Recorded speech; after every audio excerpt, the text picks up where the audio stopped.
नमस्कार। PS news पर आप सभी लोगों का स्वागत है।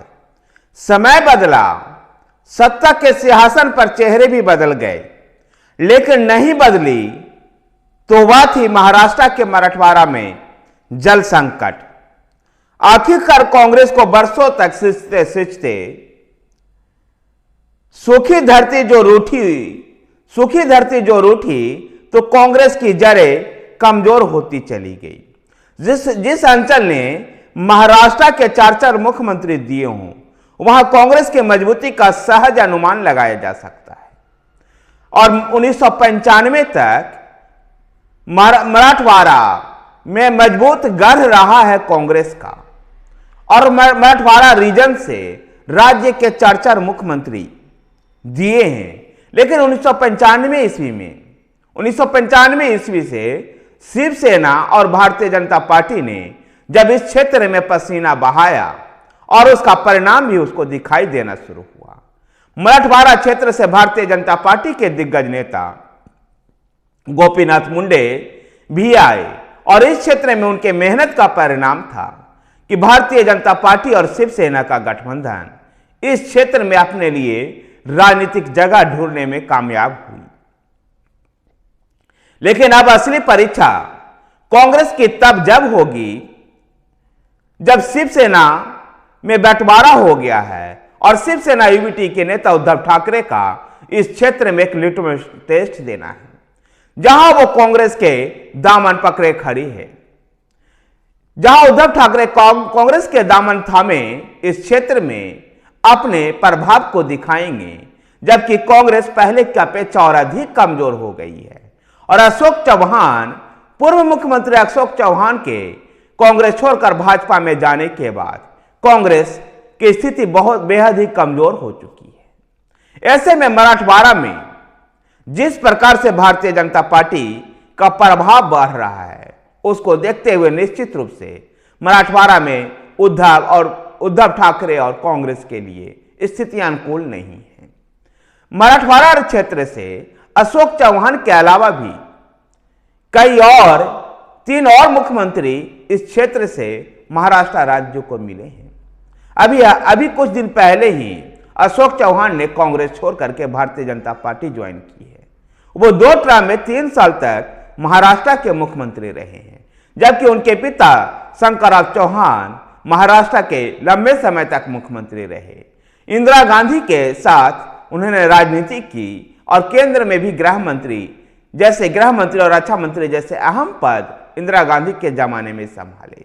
कांग्रेस के दिग्गज नेताओं में शंकरराव चौहान की गिनती होती थी।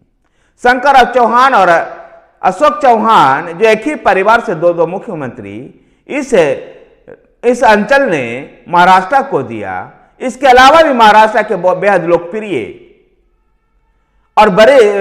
लोकप्रिय मुख्यमंत्री विलासराव देशमुख का भी संबंध इसी क्षेत्र से था। तो एक और मुख्यमंत्री शिवाजीराव नीलगंकर भी इसी क्षेत्र से आते थे। 4 मुख्यमंत्री देने वाले कांग्रेस पार्टी से 4 मुख्यमंत्री इस क्षेत्र से महाराष्ट्र के हुए। उसके बाद भी इस क्षेत्र में कांग्रेस की स्थिति अब अच्छी नहीं है। 2009 आते आते भारतीय जनता पार्टी और शिवसेना का गठबंधन जो था, वो महाराष्ट्र कांग्रेस और एनसीपी गठबंधन से इस क्षेत्र में आगे निकलता हुआ दिखाई दिया। 2009 ईस्वी में राष्ट्रवादी कांग्रेस पार्टी और कांग्रेस का गठबंधन को पीछे छोड़ते हुए भाजपा और शिवसेना का गठबंधन आगे निकल गया, जहां भाजपा को भी 3 सीटें मिली और शिवसेना को भी 3 सीटें मिली। 2 ही सीट पर चुनाव जीतने में एनसीपी कांग्रेस गठबंधन सफल हुआ। तो 2014 के नरेंद्र मोदी की लहर में भी पूर्व मुख्यमंत्री अशोक चौहान अपनी पत्नी अमिता के लिए नांदेड़ लोकसभा सीट जीतने में सफल हुए। तो नांदेड़ के पड़ोसी सीट हिंगोली से राहुल गांधी के खास राजीव सातव को चुनाव जितवाने में सफल हुए। लेकिन 2019 में भाजपा की एक और अधिक सीटें बढ़ गई और इस क्षेत्र में 3 सीट पर शिवसेना का चुनाव जीतने में सफल रही, जबकि एक सीट जो औरंगाबाद की सीट थी, जिसको अब छत्रपति शिवाजी महाराज नगर के नाम से जाना जाता है, इस सीट पर एआईएमआईएम के प्रमुख असदुद्दीन ओवैसी की पार्टी एआईएमआईएम चुनाव जीतने में सफल हुआ। कांग्रेस को इस क्षेत्र में कोई सीट नहीं मिली। गौरतलब है कि 2019 में कांग्रेस पार्टी को महाराष्ट्र में मात्र एक सीट मिली थी, वो थी चंद्रपुर की सीट। चंद्रपुर से सुरेश धनोकर चुनाव जीतने में सफल हुए थे। मराठवाड़ा की जो स्थिति है, जिस प्रकार से मराठवाड़ा किसी समय महाराष्ट्र की राजनीति में कांग्रेस का गढ़ हुआ करता था, बाद में राष्ट्रवादी कांग्रेस पार्टी का गढ़ बना, लेकिन 1995 के बाद स्थितियां बदलनी शुरू हुई।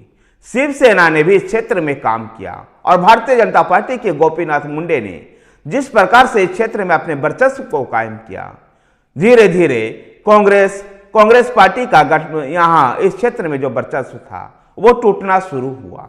अब अशोक चौहान के कांग्रेस छोड़ देने के बाद कांग्रेस पार्टी को इस क्षेत्र में काफी बड़ा नुकसान होगा।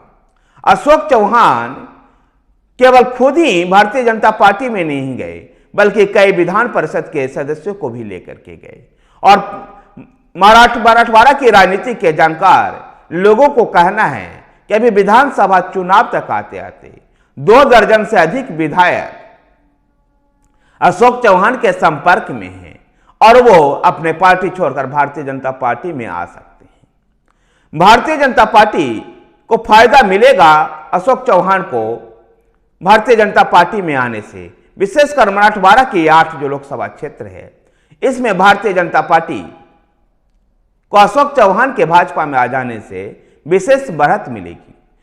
राजनीति विश्लेषक इस बात को भी बताते हैं कि अशोक चौहान का सामाजिक और राजनीतिक संपर्क बेहतर है और जिसका फायदा इस क्षेत्र में भारतीय जनता पार्टी को मिलेगा। न केवल इस क्षेत्र में बल्कि पड़ोसी राज्य तेलंगाना में भी जो मराठवाड़ा क्षेत्र के साथ लगता हुआ हिस्सा है, वहां भी कुछ फायदा मिलेगा। किसी समय मराठवाड़ा क्षेत्र जो था वह हैदराबाद निजाम के रियासत में ही आया करता था, इसलिए कुछ हद तक मराठवाड़ा और तेलंगाना का कुछ संबंध ऐतिहासिक भी है और जिस प्रकार से अशोक चौहान का संबंध तेलंगाना के भी कुछ क्षेत्रों में है, इसका फायदा भारतीय जनता पार्टी को मिलेगा। भारतीय जनता पार्टी अशोक चौहान को भारतीय जनता पार्टी में ज्वाइन करवाने के बाद उनको राज्यसभा का सदस्य भी बना दिया है। देखना दिलचस्प है कि मराठवाड़ा में इस बार उद्धव ठाकरे और कांग्रेस का जोर चल पाता है या फिर अशोक चौहान के साथ भारतीय जनता पार्टी इस क्षेत्र में भी सभी के सभी सीटों पर चुनाव जीतने में सफल होती है। धन्यवाद साथियों, वीडियो को लाइक कीजिए, शेयर कीजिए। हमारे साथ बने रहने के लिए हमारे चैनल PS न्यूज को सब्सक्राइब कीजिए। धन्यवाद।